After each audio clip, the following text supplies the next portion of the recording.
Well, continuing coverage now on legal challenges to a Louisiana law that will soon require the 10 Commandments be displayed in all public classrooms. Just within the past few hours, there's word of a second federal lawsuit looking to block that measure.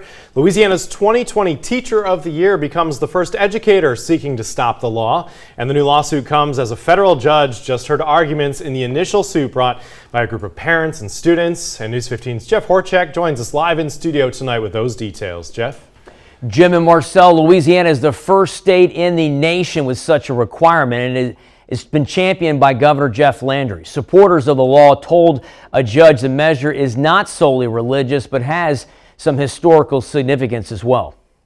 The preliminary injunction hearing was for the state and plaintiffs to argue whether the state law mandating the 10 Commandments be posted in every public classroom should be allowed to move forward while the case moves through the court system. The lawmakers who passed the bill say the 10 Commandments are a historical document that nearly all the nation's laws are based on. In the hearing, the plaintiffs called a historian who specializes in law, religion, and education, and he gave the historical context of the founding fathers and documents used in education in the early days of the nation. He concluded the 10 Commandments were not a pervasive part of forming laws or public education. The objective facts are that the founding fathers and those who spoke on the foundational documents, the foundational law of this country, really made clear that the First Amendment requires that the government not form a specific idea or influence a specific idea around religion. The state asked to strike the historian's testimony from evidence, and Attorney General Liz Murrill argued the historian did not qualify as an expert witness. Now, the state lawmakers often tried to argue that he was biased. The professor defended his stance by saying it's based on decades of research.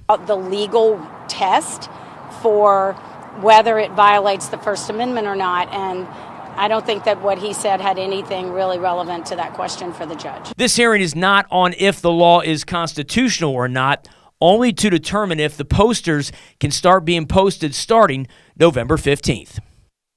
Now, the federal judge in this case says that he plans to rule on whether to grant a preliminary injunction blocking the law from taking effect by that November 15th date. A preliminary injunction is only granted if a judge believes the plaintiffs are likely to prevail when the case actually goes to trial. Reporting live in studio for News 15, I'm Jeff Horchak.